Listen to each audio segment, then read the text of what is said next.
Gentlemen, let's broaden our minds. Lawrence? Jingle bells, Batman felt, Robin laid an egg. Jingle bells, Batman felt, Robin laid an egg. Jingle bells, Batman felt, Robin laid an egg. Jingle bells, Batman felt, Robin laid an egg. Jingle bells, Batman felt, Robin laid an egg. The Batmobile lost the wheel. Batmobile lost the wheel. Batmobile lost the wheel. Batmobile.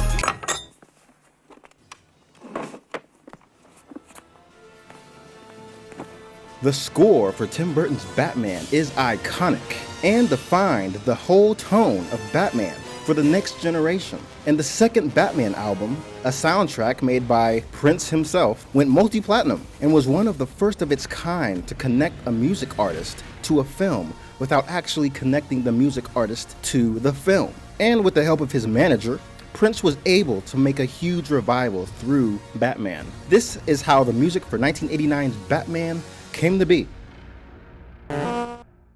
Hi, it's Josh Shute, and this time I wanted to do a video on music, somehow without getting a copyright strike. I was intrigued by a cool picture of Prince roller skating in a Batman t-shirt and wanted to learn more about his Batman '89 phase. But to talk about Prince's Batman album, I gotta talk about the Batman score as well. Having both of them was like a package deal that satisfied Warner Brothers, Prince's management, and everyone else involved with Batman behind the scenes. So, post-60s Batman. It's the late 1970s, and Batman's popularity was dying down. It was time for a reboot. The channel CBS was actually interested in continuing this campy Batman appeal and wanted to produce a Batman in outer space film. People seem to be obsessed with space in the 70s, because you had a lot of space-related shows popping up all over TV. But actual comic book fan Michael E. Uslan helped purchase the film rights of Batman from DC Comics in 1979. Uslan wanted to make a darker, serious version of Batman, the way Batman creator Bob Kane had envisioned. Pitching this darker Batman idea was difficult because the campy 60s Batman was the one most people had become familiar with, and to go in the opposite direction from something that already is known to work is pretty risky. After getting John Peters and Peter Guber on board, they all agreed to use the 1978 Superman movie as a guide in terms of the development process. And good old Warner Brothers, the studio behind the Superman films, were the only ones to accept the Batman movie pitch with open arms. Now Warner Brothers hired Tim Burton for director, based on the success of Pee-wee's Big Adventure, another Warner Brothers produced film.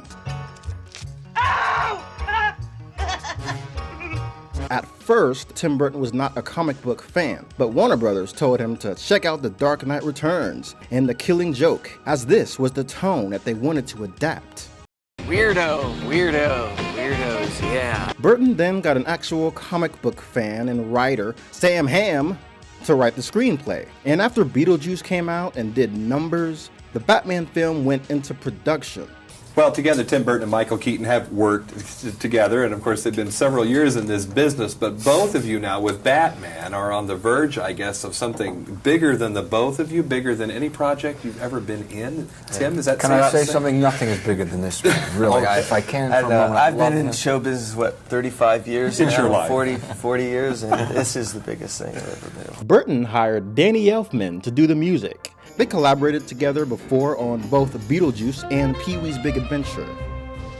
These two go together like pea and wee, like Beetle and Juice. But Danny Elfman at the time was not used to making music for this size of a production. And Batman's production budget was the same as the Pee Wee Herman movie's entire box office, plus a couple $1 million. Elfman had humble beginnings as the singer-songwriter for the 80s new wave ska band Oingo Boingo, the band known for the song Weird Science.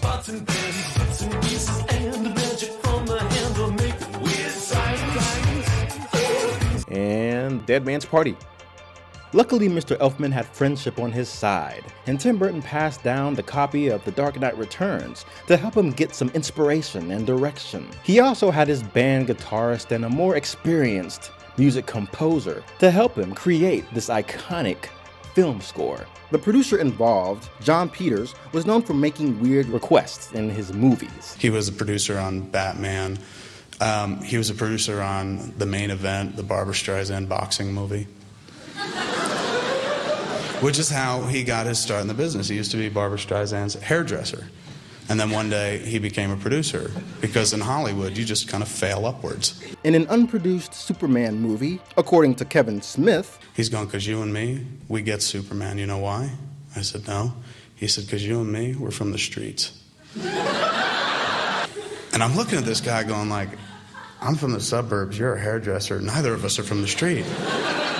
But I don't want to say that, because fuck it, I want the job. He's like, I got some directives for you if you're going to move forward on the process. Some things I want you to do and don't in the script. He's going, 3 things. Okay, I said, all right. He's going, 1, I don't want to see him in that suit. 2, I don't want to see him fly.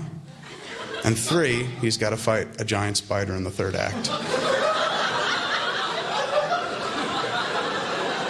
So I said, who would you see playing Superman? Sean Penn.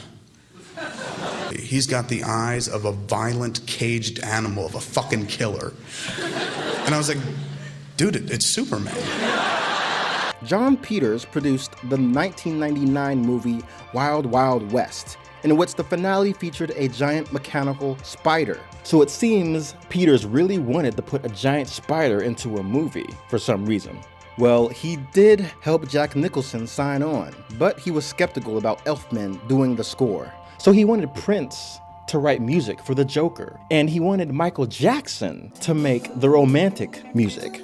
Then he thought Danny Elfman would somehow combine all their songs together and magically make a film score. Tim Burton actually hated that idea, saying his movies aren't commercial blockbusters like Top Gun.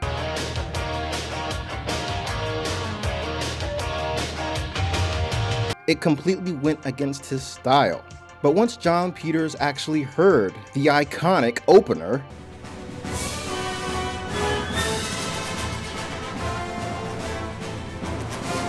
he was convinced that Elfman knew what he was doing. But Warner Brothers and the producers weren't quite satisfied yet. They already had an okay from Prince and his manager, Albert Magnoli.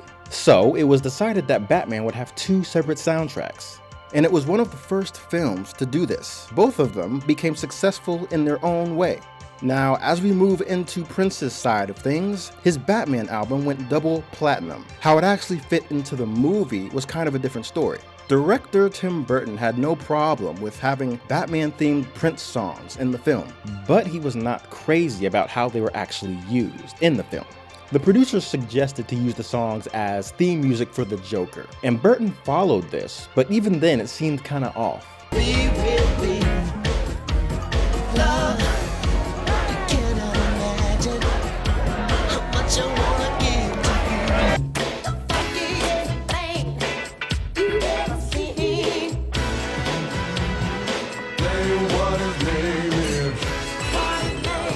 After the movie came out, the Prince songs were criticized for being too out of place. But this doesn't mean the album itself wasn't a work of art. Prince's album was one of the first of its kind. It wasn't the movie score, it wasn't Prince's next album. It was music inspired by Batman. It was a fun, poppy synth dance album, and it helped start a whole new music inspired by trend, as it did really well for Prince during this time, both artistically and financially. He needed a boost in commercial success, as well as a way to come back from a very expensive Purple Rain tour, according to his hardworking manager Albert Magnoli. Magnoli was also the director and editor of the movie Purple Rain, so he truly had Prince's best interest in mind. And he really helped Prince sustain his career in the 80s. Prince certainly didn't need help being a musical artist, but Magnoli persuaded him to connect his artistry into film and video. So after the Purple Rain era in the mid-80s, Prince was at a crossroads. An enormous amount of money was spent on the Purple Rain tour, so Magnoli crunched some numbers and figured that they needed to bring in some more revenue, but without exposing Prince with another album release too soon. I don't think overworking Prince was too much of a concern, as Prince had a restless creativity. In Magnoli's own words, and any Prince fan could agree to this by the amount of music he put out in his lifetime. Magnoli was contacted by Batman producer Mark Canton, who represented Warner Brothers themselves. Magnoli knew this would be the perfect opportunity. This would give Prince a chance to make an album that wasn't a Prince album. It would be a Batman album. Prince already had an interesting relationship with Warner Brothers and Warner Brothers Records, as they partially funded and distributed Prince's record label, Paisley Park. They did this for him in 1985 after the success of the movie Purple Rain, another movie distributed by Warner Brothers. What's funny is that Warner Brothers didn't even like the film. They almost didn't get behind it at all, but a credible music industry PR man named Howard Bloom pushed for them to accept the Prince movie. So Prince was already in a contract agreement with Warner Brothers. You could say he kinda owed them one. Doing music for the Batman movie would satisfy the terms of Prince's WB Records contract, his creative drive, and help his commercial visibility, meaning it would help Prince reach new audiences. There are actually many people who was first turned on to Prince through the Batman album. Going to the start of its production, Warner Brothers didn't really give Prince a direction. They knew having Batman associated with Prince would be a good business idea, but that's as far as they thought about it, as Albert Mangoli explained in a 30 years later interview he did with Variety. Before it was known that Danny Elfman would be making a separate score, Magnoli was feeling the pressure. Film composers are trained to compose to what's happening on the screen, and they know how to work in harmony with the director's vision. Prince was not a film composer, but he did have a music studio and a massive amount of creativity. After hearing that Elfman was involved too, Magnoli encouraged Tim Burton to use Elfman for an actual film score, while Prince would just make an album that Burton could use in the film however he wanted to use it. From a directing standpoint, Mangoli's idea for two different music sources was that even if one source wasn't good for any of the scenes, you'd still have the other source to use. Everyone was in agreement to this, and everybody was happy. So within 6 weeks, Prince recorded the Batman album. It began when Burton sent Magnoli and Prince a rough cut of the movie for inspiration. And at this time, Prince was experimenting with samplers. He decided to borrow from the movie's sound clips and embed them into the music. After seeing the rough cut of the movie, Prince locked himself in the studio for a few days and came up with Bat Dance as the first single. Oh, I got a live one here. Magnoli really liked it and pushed it on Mark Canton and his team back at Warner Brothers. But the team was like, it's not an actual song. What the heck is this? And Magnoli told them to not advertise it as a song. Advertise it as an event. Bat Dance is a unique piece. It was a collage of ideas Prince had. In fact, some of the songs on the album were based on half-finished projects Prince had just sitting around. Magnoli was surprised to hear that Tim Burton actually planned to use some of the Prince songs on film, as apparently he was using the song 1999 as a placeholder in the rough cut. So later, Mangoli directed the music videos for the singles Bat Dance, Party Man, and Scandalous. He and Prince had to figure out how to blend Batman with Prince's style, visually. Magnoli explained to Variety that the Party Man video had to be altered for MTV, even though Scandalous was more of a provocative song. Back then, there was no MTV2, no backup YouTube channel, no DVD extras, so a portion of the video had to be cut and just thrown away so that it could air on TV. Magnoli said that he should have had the TV version and an original director's cut that he could put out later at a different time. But regardless, the music videos did that much more to boost the singles, which boosted the Batman album. We really have Albert Magnoli to thank for laying out all this, because his plan to put Prince's career back on track really paid off. Magnoli would have gotten Prince to be involved with even more successful films and soundtracks, but they had to part ways after Batman. Because basically, Prince didn't like having to wait a long time for his music to come out because of the movie it was attached to. But that's Prince, you know, he was an artist, and Warner Brothers was lucky to have him. He really got into the Batman aesthetic during this period and even changed up his look. He He gave a really unique perspective to Batman that no one's seen before. And as Prince was able to fully express himself through Batman, he had to sign over all the publishing rights to Warner Brothers. So this truly was a Prince album that wasn't officially a Prince album. Shout out to Howard Bloom again for convincing Warner Brothers to buy Purple Rain in the first place. And also shout out to Oingo Boingo and all of ska music. R.I.P. to ska music. And of course, R.I.P. to the artist formerly known as Prince. I think I'll do more behind the music type of videos in the future. This was fun. So like, subscribe, leave a comment, and help me grow. Right now I'm a shower, not a grower. I would like to be a shower and a grower. Well, alrighty then. See ya later.